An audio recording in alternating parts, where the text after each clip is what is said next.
since we're at the top of the hour, and I just want to be really respectful of Steve's time that he's going to spend with us today before he can say he wants to be respectful of your time or my time. I'm going to offer that to him. I'm just going to get us started. So my name is Kelley Thompson, and I'm here with the Energy Futures Lab. And I'm really excited for our chat today with Steve Saddleback on truth and reconciliation within energy development. So thank you for joining and thank you for being here. And we are recording, so you can have that at the end of the session today, and we look forward to furthering the conversation with you. So there's all these tricky things with online and with land acknowledgement and all of these pieces. So today I'm joining you from just south of Edmonton, Alberta. I'm typically in Calgary, Alberta, so this is an interesting time to be able to travel and be in a different space than I'm used to. But so for opening today, I just want to acknowledge the ancestral and territorial land of the peoples of Treaty 6, which includes the Cree, the Dene, the Blackfoot, the Saulteaux, the Nakota Sioux, and Métis of Alberta Nation Region 4. And so as I'm making this acknowledgement, I wanted to prompt everyone to take a moment to consider why this is important. And in preparation for this, I've been doing a lot of learning around why land acknowledgement is important and really digging into how and why it should and can be important for me.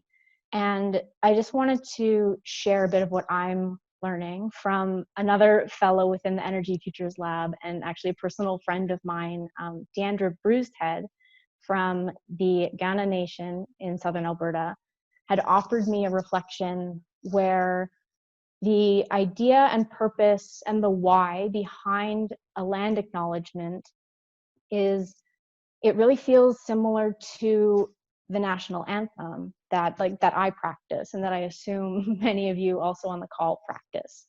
So within that concept and that framing, we don't just read off, "Oh Canada," check the box, and start a hockey game. We go through the ceremony of the music, of removal of hats, of the song, of the real feeling and power behind that to honor what's come before us. And so I offer this to you because it's really opened my understanding behind this land acknowledgement and the purpose with acknowledging really a lot of the peoples and the ways and the perspectives that the history that I've learned and have been told is the truth, they haven't been a part of that. So the land acknowledgements today, while they might feel like a bit of a seatbelt exercise, I'm really sinking into the why this is important to acknowledge these things in a way that brings the truth of the past actually into the future that we have and what we are doing now on the land today, because without that history and all of those generational footsteps that have trekked across this land and cared for it, we wouldn't have the lives that we have here today.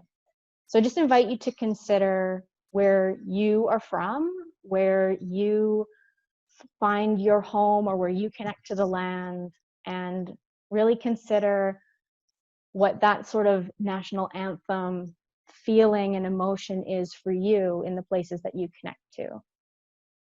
And I just want to welcome you and enjoy our hour together. So these sessions are part of what the Energy Futures Lab has pulled together is called a series of big ideas for our energy future. We're discussing ideas as a community, and we are showcasing different fellows within the Energy Futures Lab. So different types of topics and initiatives that really intend to bring different perspectives and stakeholders of the energy system together in a way that is moving interconnected initiatives and ideas together to create this energy system the future requires of us. So this is our second last talk, and in 2 weeks we'll be chatting with Megan LOHMANN, who's from Community Energy Association around e-mobility in Alberta. So I encourage you to check out that if this is interesting to you. Okay, so we're going to do a quick tech check, and I'm going to apologize for the hashtag that is misleading on the bottom already. So what I'm going to invite you to do is on either your computer browser or on a phone, just through any internet browser, if you go to slido.com, we're going to run a Slido app to manage the Q&A portion of the discussion. So it allows people to submit questions, and we'll have a couple polls towards the end.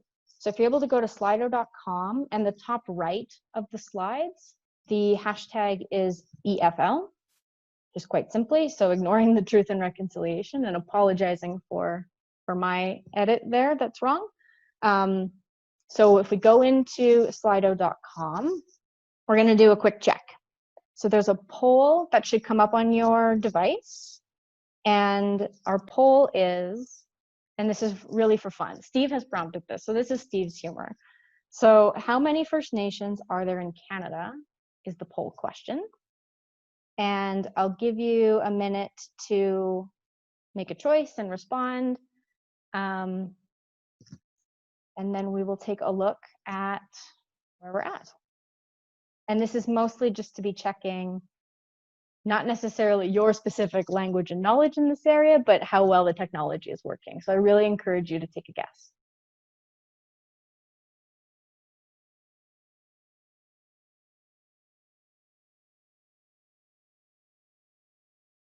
One more minute.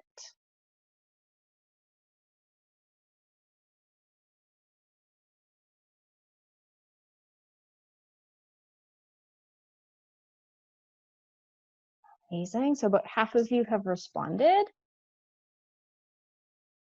And roughly 642 is the correct answer.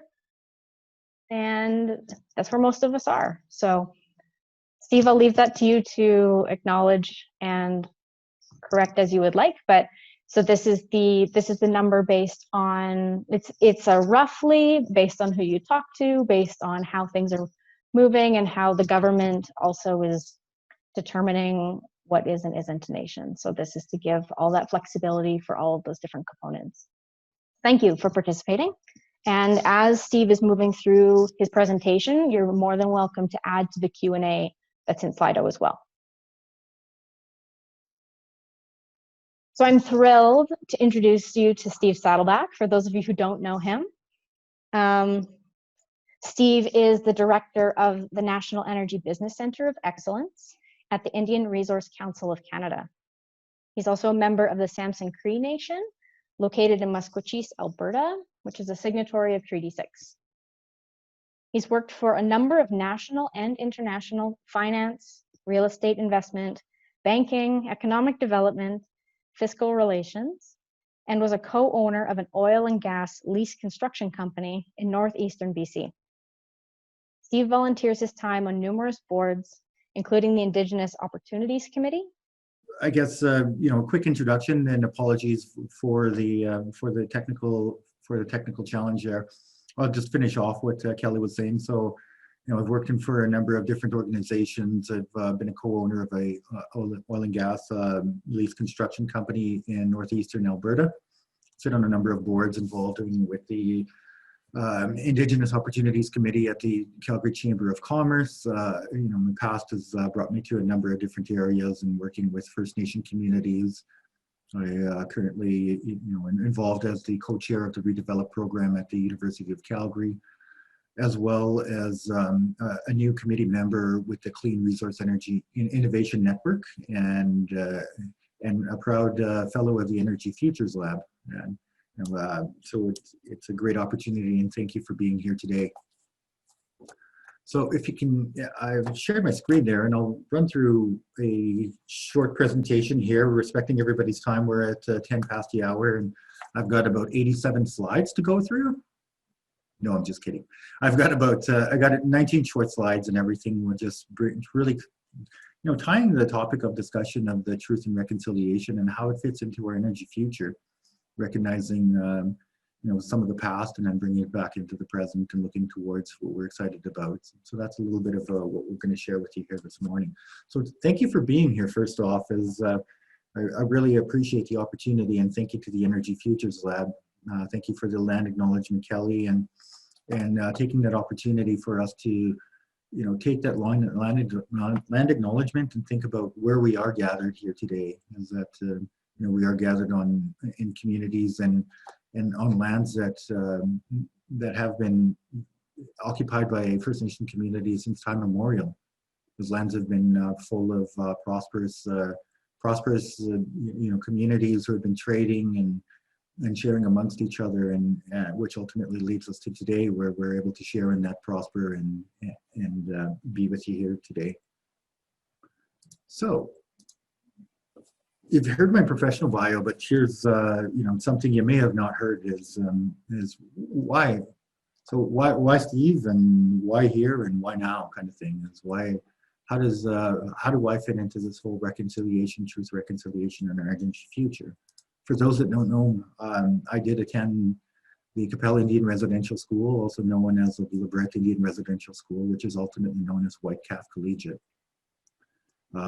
For those that are new to this history and everything, Indian residential schools have there's a lot of information that's now coming out there and being a part and present too, and that is being shared with communities, both being finally taught in the school education system, as well as being shared amongst the general public. You heard about the TRC, which is the Truth and Reconciliation Commission, which went out and captured those stories of attendees within, throughout their history and their involvement. So when you think about it, we often hear from folks, yeah, I've heard about residential schools, or I've talked about it, and we've read something about it, but it's happened a long time ago, and it was something that happened long ago, and it was generations. And I go, well, wait a minute. I'm not quite that old. I always joke and I say I like to think of myself as young, but I'm quickly reminded by my two young children, as well as my family members, that you're not such a young guy anymore. So it's recognizing that, and recognizing that we do have that it wasn't generations ago. It was recent. It was very recent, and some of the residential schools closed back in the late 90s. So I did attend the Whitecalf Collegiate in Alberta, Saskatchewan. And one of the things is truth is that, for all of us, is that residential schools are real, and we're not often taught in Canada's education system. I remember back to going through the public education system, and often I was that guy who was being sent to the principal's office many times because I challenged our textbooks. I was, getting into, I called them discussions, but some teachers would look at them and saying, well, you're arguing the points that's written in the book that's presented in front of you. And it was looking at it going, well, wait a minute. There's a lot of information that's missing from our textbooks, and something that we as Canadians haven't had the opportunity really to learn about in the proper manner. So I'm glad that we're starting to see changes there, and that things are fundamentally starting to shift. And this is a history that's being looked at and more openly spoken about. So let's address the elephant in the room. When it comes to the word reconciliation, it can convey and bring in a lot of different feelings, a lot of different things for everyone. Is that all kinds of feelings of feelings of forgiveness, feelings of being overwhelmed, and where do I even start? Other folks are going, I want to come into this topic of reconciliation, talking about where do I even start? I need to do some understanding, where to begin. Talking about things such as compassion and how do you do. Other folks are going, you know what? I didn't do this. So how does this involve me? Why should I be in part of this conversation? Others that I've heard is that can't we just get over it and just move on? And then some others that are feeling, feeling of anger and everything. And all of those are very valid feelings, and part of our conversation and part of our journey. Some of the history in that is that I guess starting off to the top left there is one of the things that folks should know is that here's a photo of the Capel Indian Residential School. This was an old photo, and that building that you see there had since had a fire and burned down, and that was relocated. So when I went to the LeBret Whitecalf Collegiate, it looked more like the photo that you see in the bottom left-hand side there. This is a photo of Blue Quills University in St. Paul, Alberta, and I just took that a couple of weeks back here as I did a visit up in up into that area.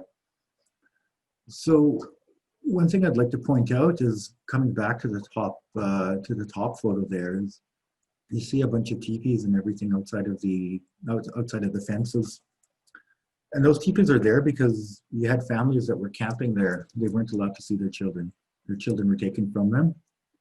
They were, that was, they weren't allowed to enter the school grounds, and they weren't allowed to participate in there. So these families are camped out there in order to, like anybody, it's, your kids are there, so you're going, okay, well, I'm going to be here until my children come home. So that's just the reality of it, and that's something that you have to understand that, this is real, and this was a history in Canada that we're not, I don't think we should be proud of, and but it's a history that happened. On the right-hand side there, and one of the shirts that I have on today here is, this was a picture taken last year at the Orange Shirt Day in Calgary. And it's Phyllis Webstad,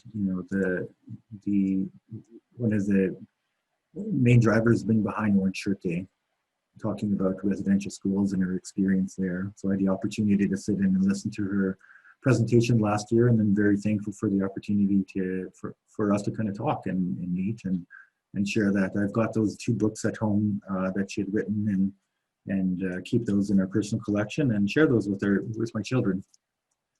It's something that I'm passionate about, is sharing that education so that we recognize history and do our best to not repeat mistakes where they've been made.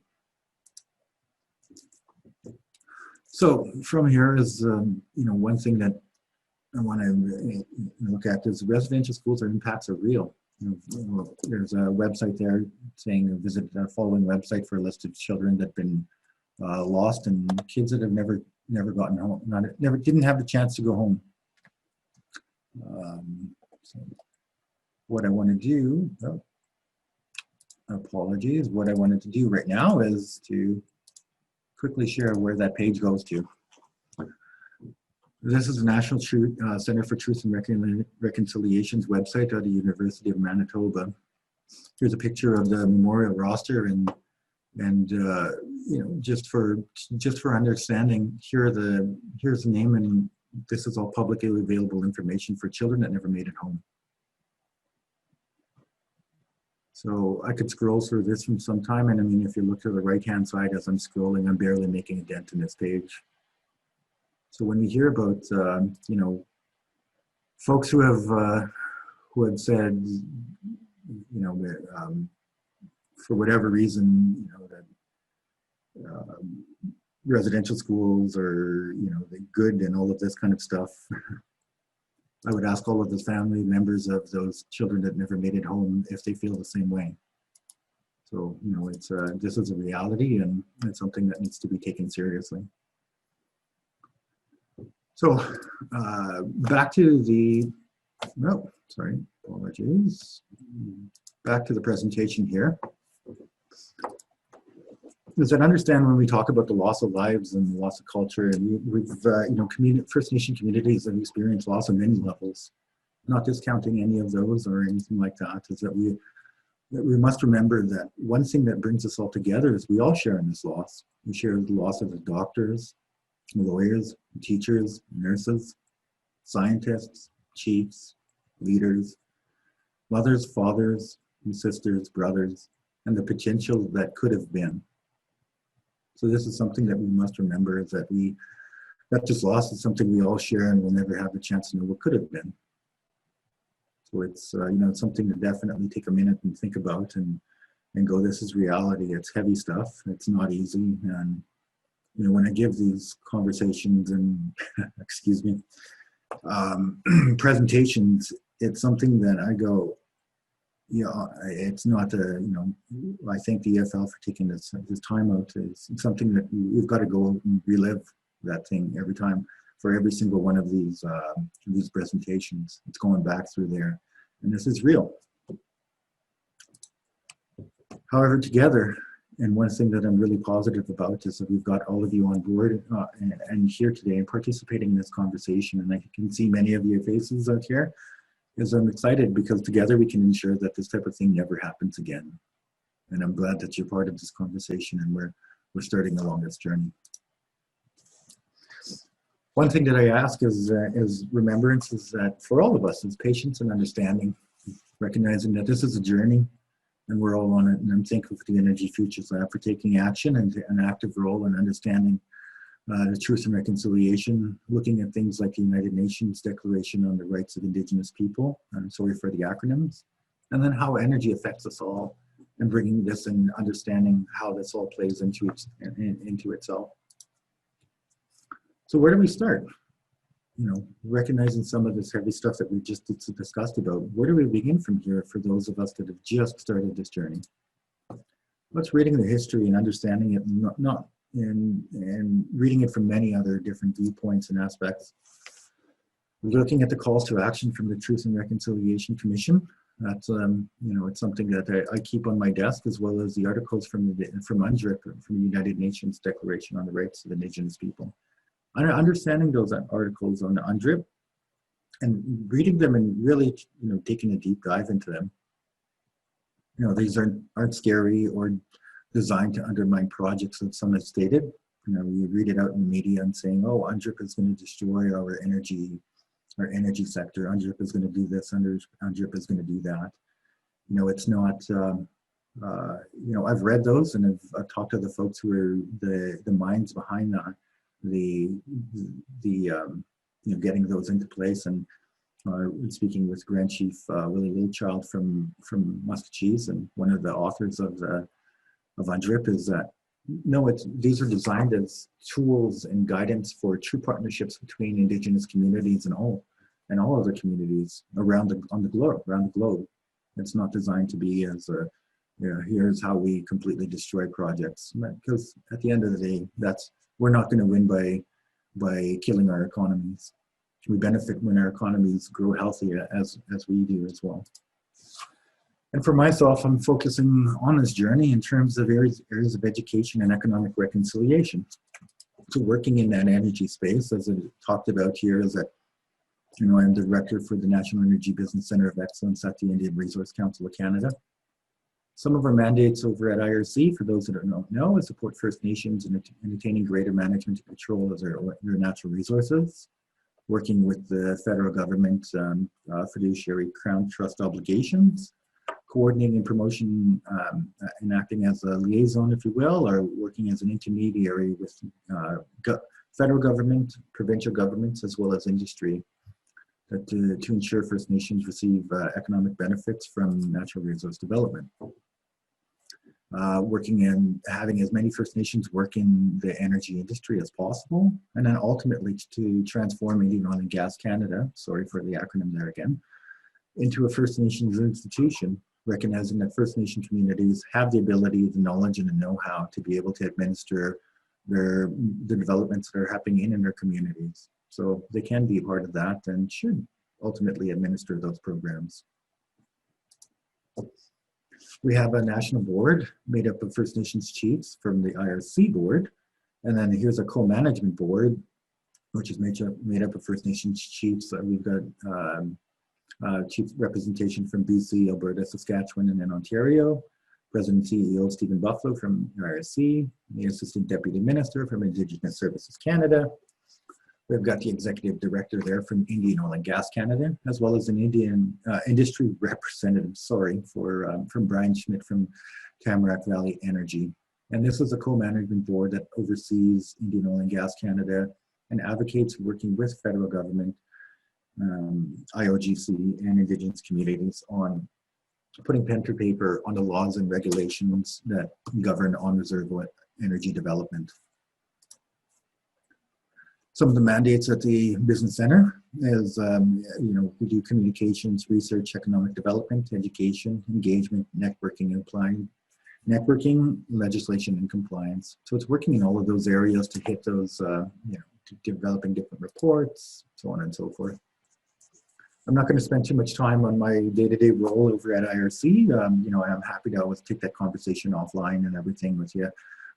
I wanted to give you a brief overview, but not necessarily turn it into, hey, this is what I do on a day-to-day.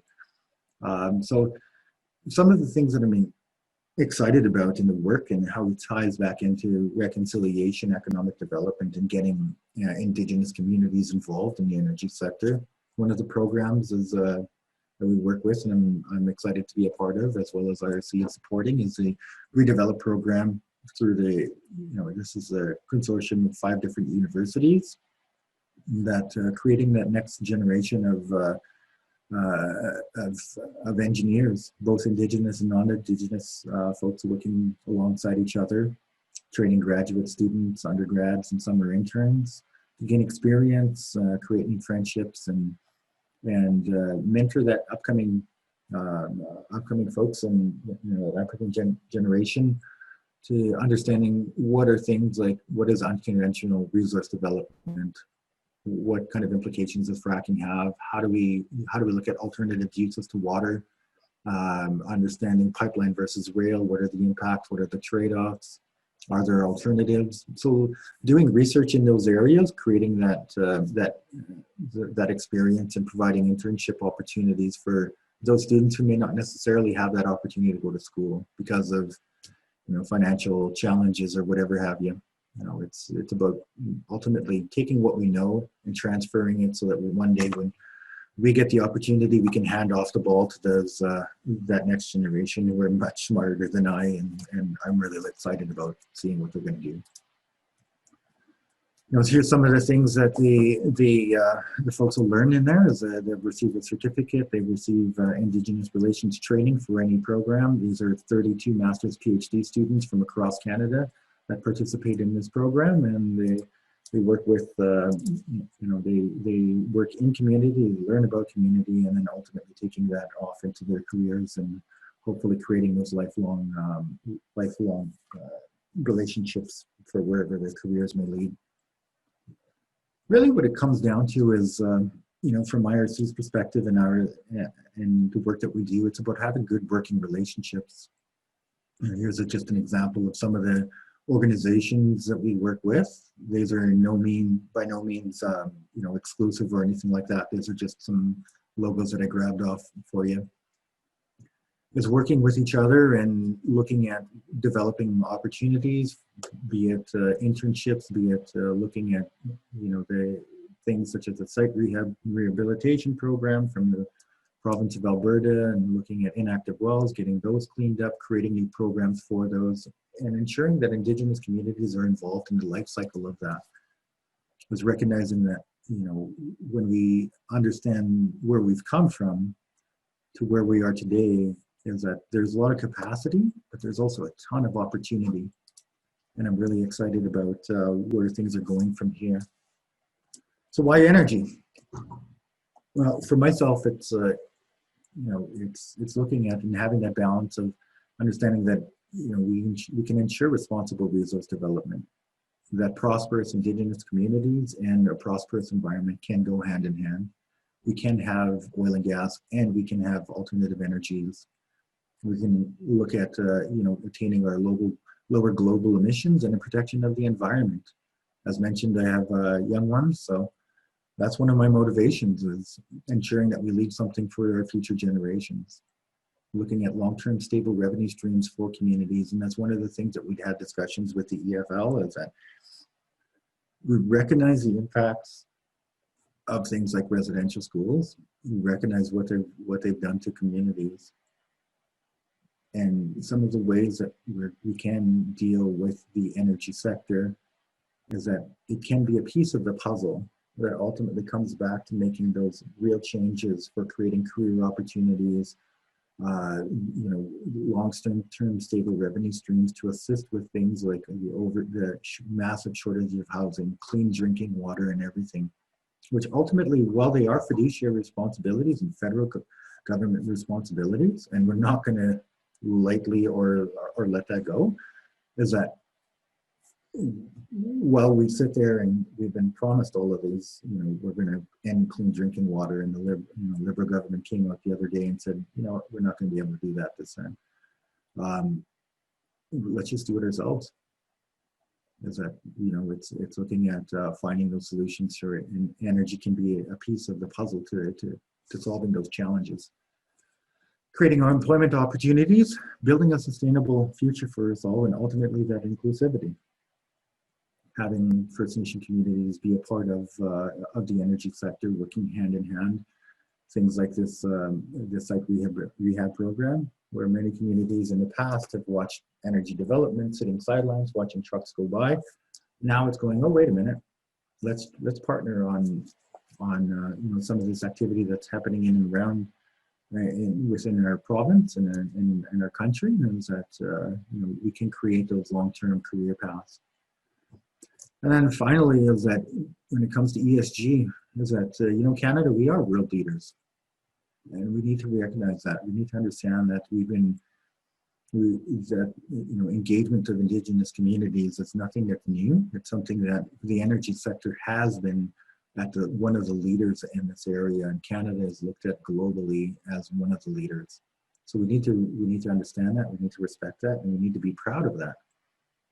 And it's something that ultimately, when we see dollars and we see organizations pulling out of Canada saying that we're not involved and we're not ESG leaders, and we see dollars leaving, it not only hurts the energy sector, it hurts Indigenous communities too.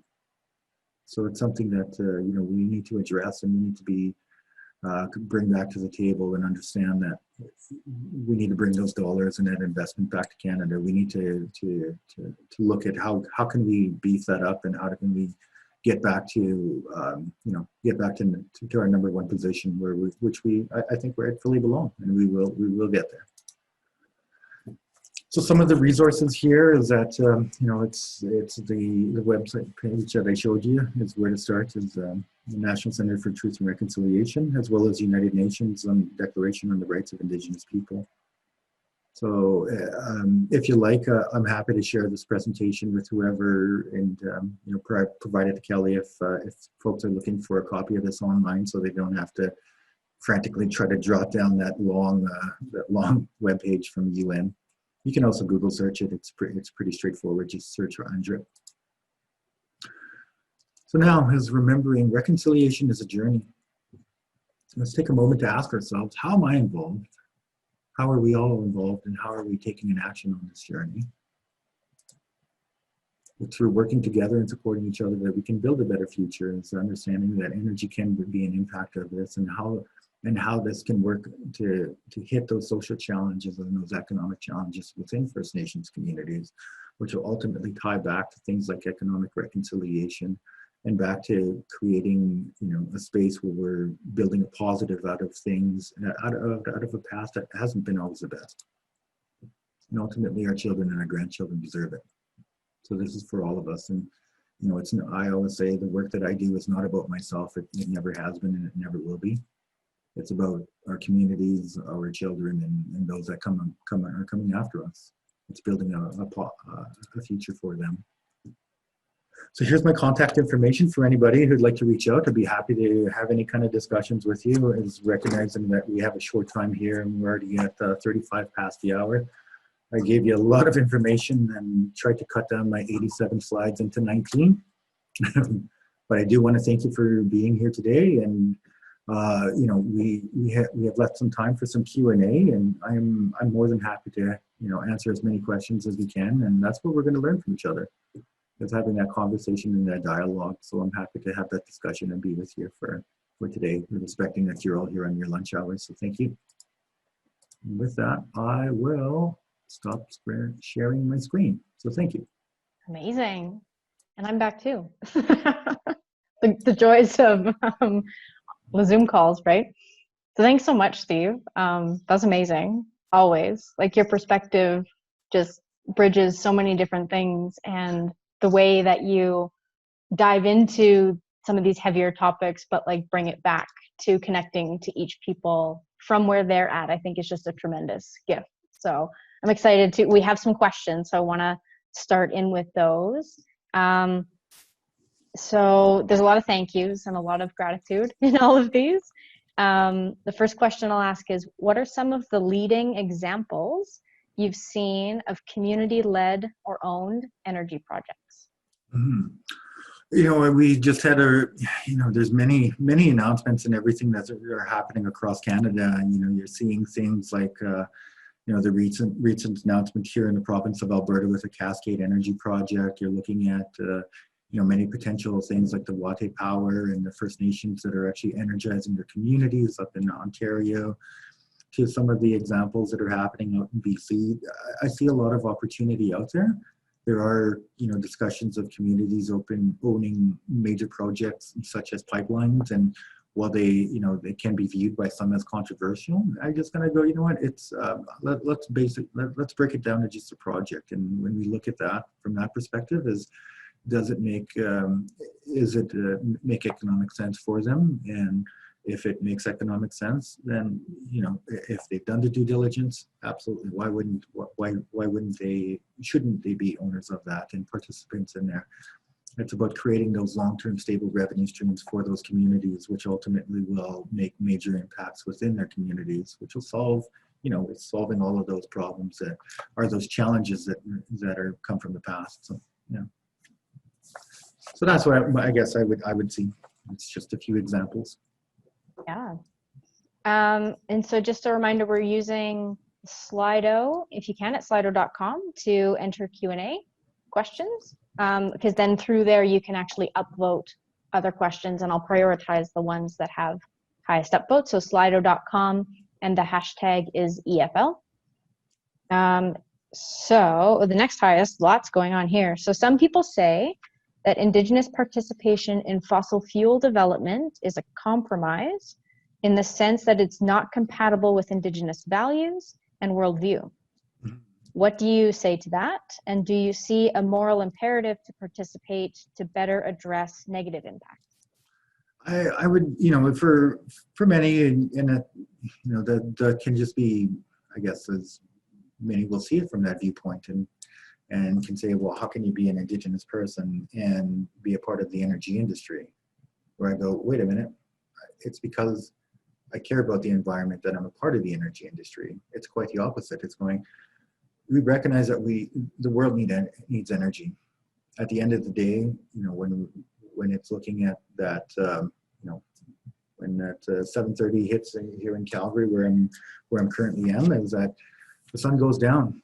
Lights go on, dryers and dishwashers and everything gets started. The world needs energy. And we're at a point in time right now where, a lot of those alternative energies they're coming on board, and they're continuing to grow. They're only going to continue to grow. However, the future for oil and gas is always going to have a future, but it's recognizing that we can have both, that these alternative energies will only make our oil and gas industry more efficient, so that we'll continue to have that balance and have that mix of fossil fuel development. Is that First Nation communities have been involved in using fossil fuels for years, for time. And I go back to folks like Chief Jabouché and our folks that up in northern Alberta who are using that to cook canoes, and so using petroleum products for longer than petroleum products that were even used for fuels in our cars.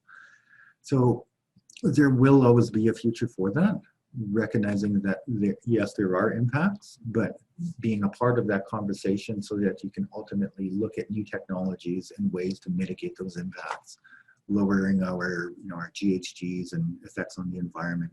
So that's why I'm involved in that. And I go, we can have Indigenous community. Somewhere along the line, there's a belief that Indigenous communities, and I was having a discussion yesterday, Indigenous communities, aren't supposed to be profitable and part of the energy industry. Like for somewhere, I'm not sure where this came from, but it somehow goes against protection of the environment. And I go, no. We've always been prosperous.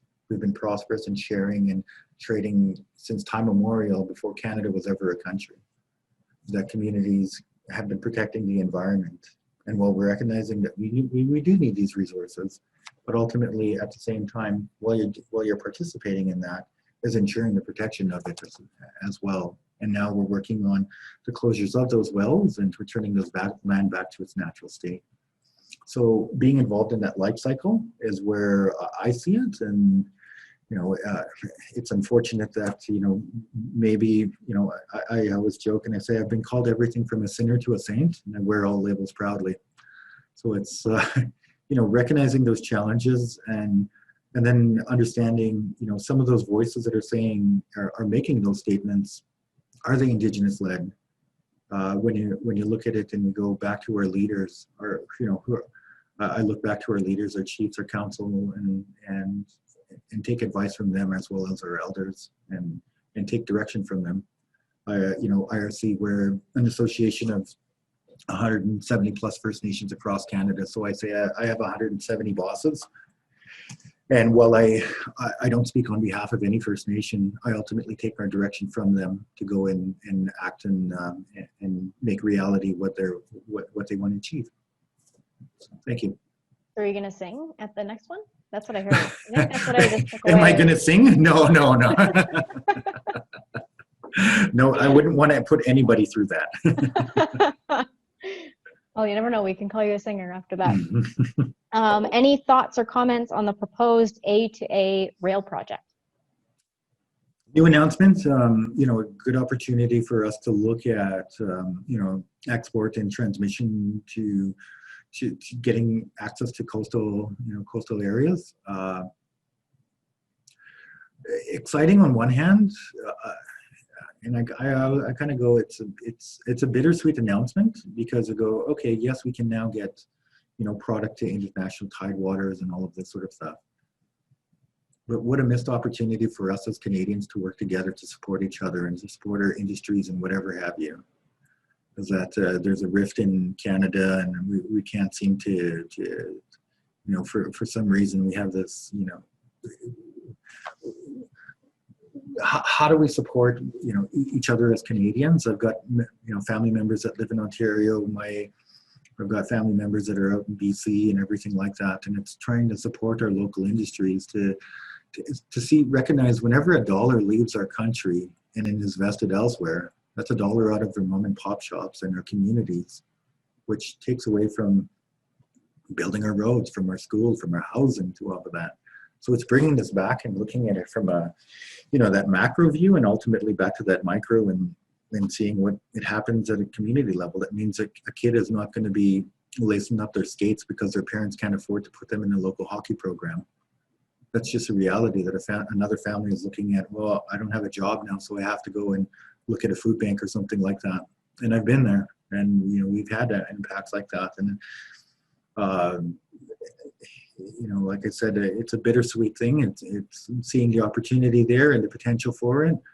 But us as Canadians, we need to come back to that. Is how do we support each other? How do we support each other in our businesses? That recognizing that we are all in this together. That this nation has always been trading amongst each other, and we should continue to do that and build that up.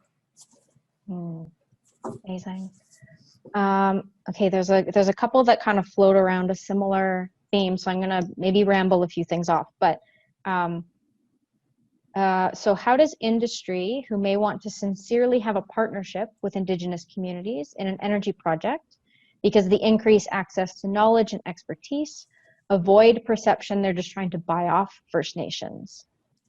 So there's another way to sort of add to the question. So what are ways that energy development in communities can be a part of addressing inequalities and social changes instead of being perceived otherwise?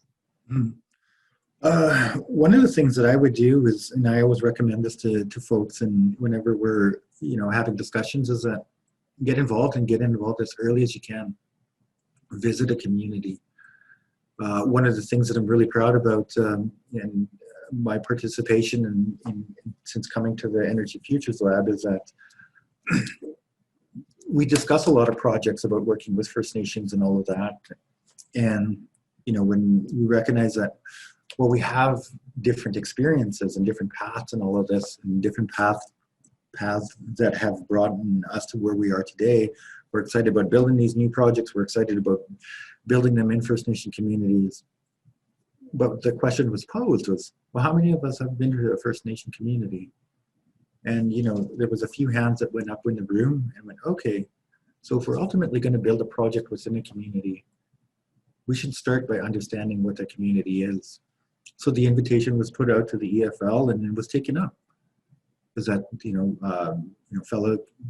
we had the EFL join us in visiting First Nation communities, and a number of them, and going around and understanding what are the social impacts and what are how can this project potentially change, and what are some of the realities within a community, you know, from labor force to transmission to things like, you know, clean drinking water for the project build. And, you know, it's understanding those and boots on the ground that's fundamentally where a conversation should start, is going, we have an idea.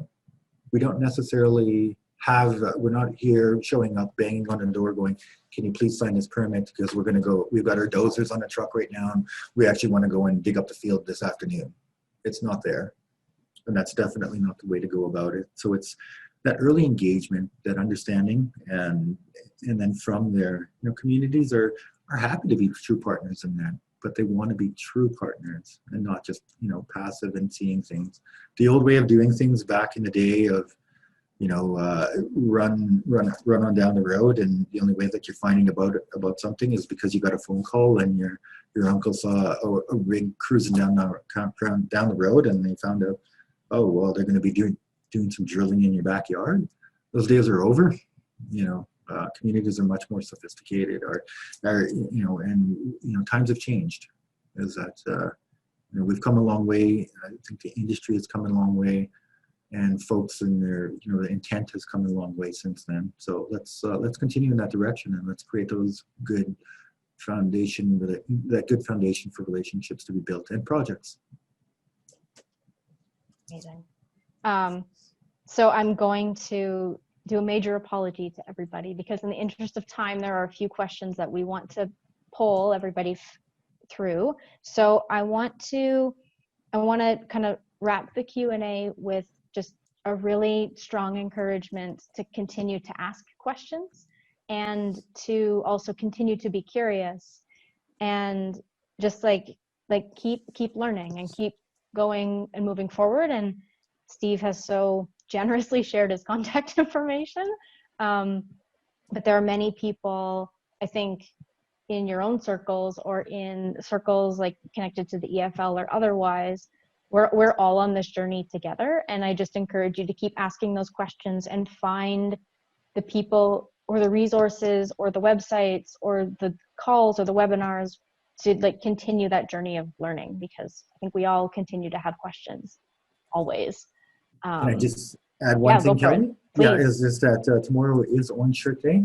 So I encourage everyone to go out there and before you toss on an orange shirt, is if you haven't heard about it, Google Orange Shirt Day, and then just have a look at it and understand what September 30th is about. And for those that, you know, really briefly, September 30th, and the reason why we choose this time of year is that it's traditionally when the children have gone missing, are taken from their families and put into residential schools. So there's a long history about it, but you can get some concise summaries and versions out there. So I encourage you to do that. Thank you. All the orange shirts. So we're going to have just like 3 poll questions that will come up on your device in Slido. And all you have to do is text and type in, and we'll just create some space for people to respond to the questions as they come up. So Steve and I are curious about what hopes do you have for the future of truth and reconciliation in energy in Canada, as our first question. And again, this is slido.com and #EFL.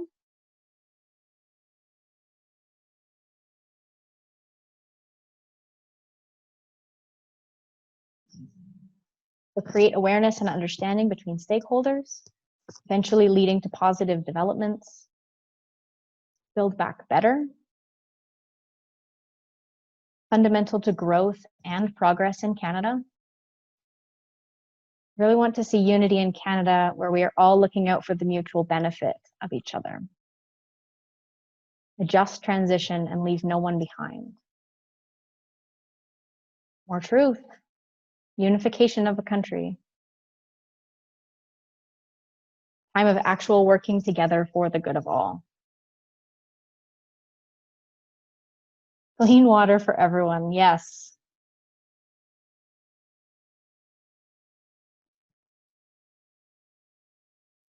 Sovereignty over our energy decisions, absolutely.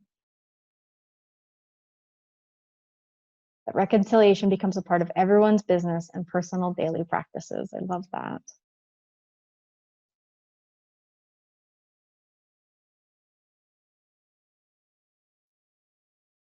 Amazing.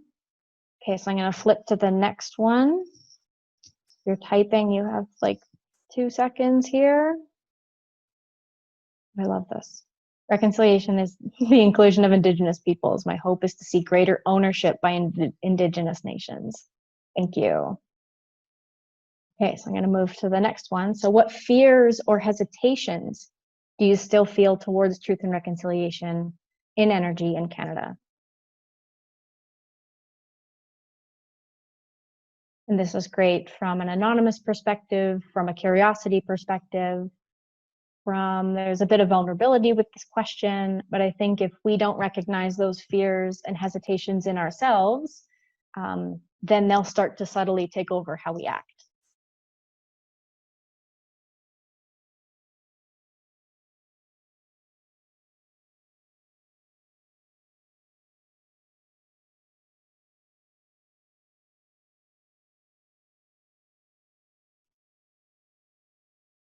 Walking without walking, projects become more difficult.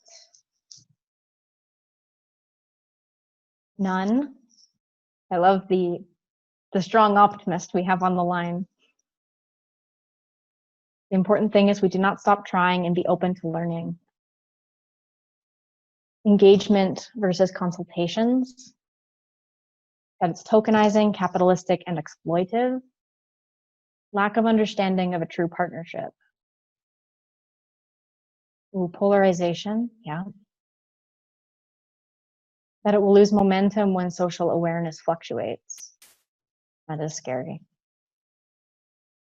It's holding us back. People expect instant results.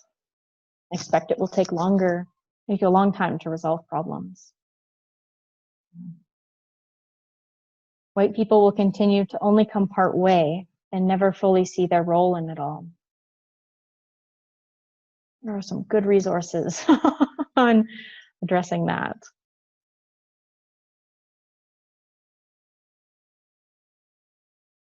Amazing. So the final question we have for you, we can go to it. So again, we're curious. How has today's session contributed to your truth and reconciliation journey? And maybe Steve, while that's populating, I'd be curious to put you on the spot.